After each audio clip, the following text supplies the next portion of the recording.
Selamat siang. Di sini kami akan mempresentasikan hasil diskusi dari kelompok kami yang berjudul Perancangan Sistem Peramalan Penerimaan Siswa Baru di SMP Dwi Jendra Bualu. Sebelumnya, izinkan kami memperkenalkan kelompok kami, yaitu Gusnia, Neni Sentia, dan Dila Juniarti.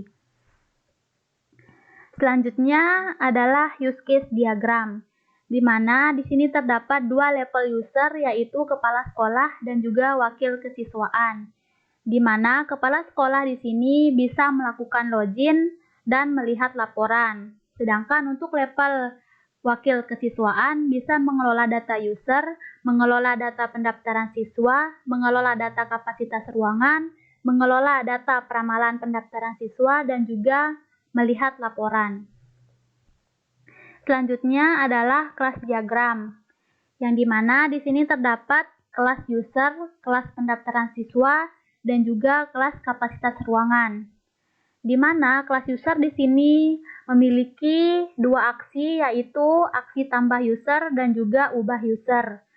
Dan juga untuk kelas pendaftaran siswa di sini bisa melakukan dua aksi, yaitu tambah pendaftaran siswa dan juga ubah pendaftaran siswa. Dan yang terakhir yaitu untuk kelas kapasitas ruangan, di sini juga terdapat dua aksi, yaitu tambah kapasitas ruangan dan juga ubah kapasitas ruangan. Untuk relasi dari masing-masing kelas, di sini untuk kelas user dan pendaftaran siswa berelasi one to many, dan dari pendaftaran siswa ke kapasitas ruangan adalah many to one. Berikutnya adalah untuk halaman user interface. Yang pertama adalah user interface login. Di sini user akan menginputkan email dan password untuk bisa melakukan login. Berikutnya adalah user interface dashboard, yang dimana di sini terdapat beberapa menu yang bisa dilakukan, yaitu menu pendaftaran, kapasitas ruangan, peramalan, user, dan juga laporan. Di sini juga terdapat grafik dari peramalan pendaftaran siswa. Selanjutnya akan dijelaskan oleh teman saya. Selanjutnya di sini saya akan menjelaskan user interface pendaftaran siswa, yang dimana di sini udah ada tampilan dari user interface pendaftaran siswa, yang dimana ada button tambah data dan juga aksi ubah. Jika diklik button tambah data, maka akan muncul tampilan user interface tambah pendaftaran siswa, yang dimana di sini ada beberapa yang harus diisi, seperti nama, jenis kelamin, tanggal lahir, dan lain-lain. Jika sudah selesai menginputkan data, selanjutnya akan diklik pada button simpan. Jika sudah selesai mengklik pada button simpan, maka secara otomatis akan tersimpan pada sistem pendaftaran siswa. Selanjutnya, jika menekan aksi ubah pada user interface pendaftaran siswa, maka akan tampil user interface ubah pendaftaran siswa, yang dimana semua data tersebut sudah terisi. Tetapi jika ada kesalahan data seperti tempat lahir, bisa dirubah. Jika sudah selesai melakukan perubahan, selanjutnya akan diklik pada button ubah, dan selanjutnya data tersebut akan tersimpan secara otomatis pada user interface pendaftaran siswa. Selanjutnya ada user interface kapasitas ruangan. Berikut adalah tampilan dari user interface kapasitas ruangan, yang dimana ada button tambah data dan juga aksi ubah data. Selanjutnya ada user interface tambah kapasitas ruangan, yang dimana di sini ada tampilan kode ruangan, periode, nama ruangan, dan juga kapasitas.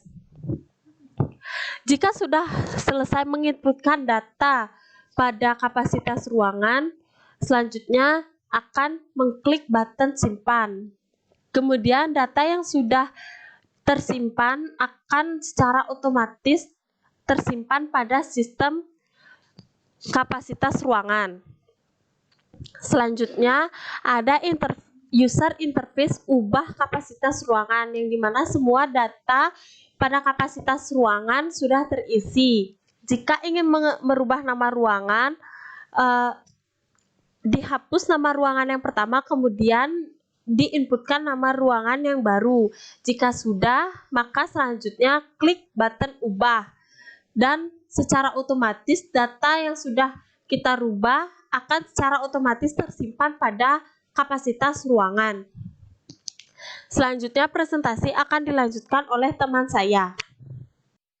Selanjutnya adalah user interface peramalan, yang dimana di dalam halaman peramalan ini kita akan meramalkan jumlah siswa yang akan mendaftar untuk tahun berikutnya. Karena kita akan meramalkan pendaftaran siswa untuk tahun berikutnya, maka di sini adalah tahun 2020. Kemudian user akan mengklik hitung peramalan dan nanti akan ditampilkan hasil peramalan dari tahun selanjutnya.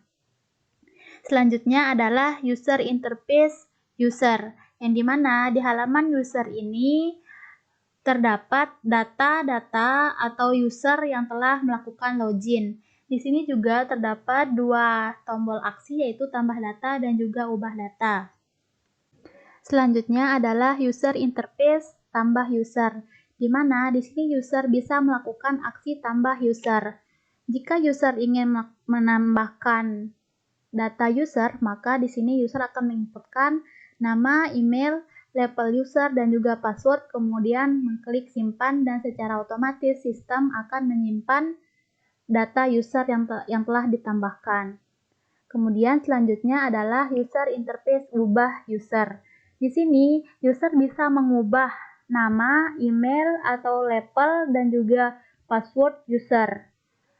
Jika user telah mengubah data-data tersebut, maka user akan mengklik tombol ubah, kemudian data berhasil diubah yang secara otomatis sistem akan menyimpan perubahan data tersebut. Selanjutnya adalah user interface laporan, yang dimana di sini kedua level user, yaitu wakil kesiswaan dan juga kepala sekolah, bisa mengakses laporan, yang dimana laporan-laporan yang dapat dilihat atau diperiksa itu adalah laporan pendaftaran siswa, laporan kapasitas ruangan, dan juga laporan peramalan. Sekian, hanya itu saja presentasi dari hasil diskusi kelompok kami. Terima kasih.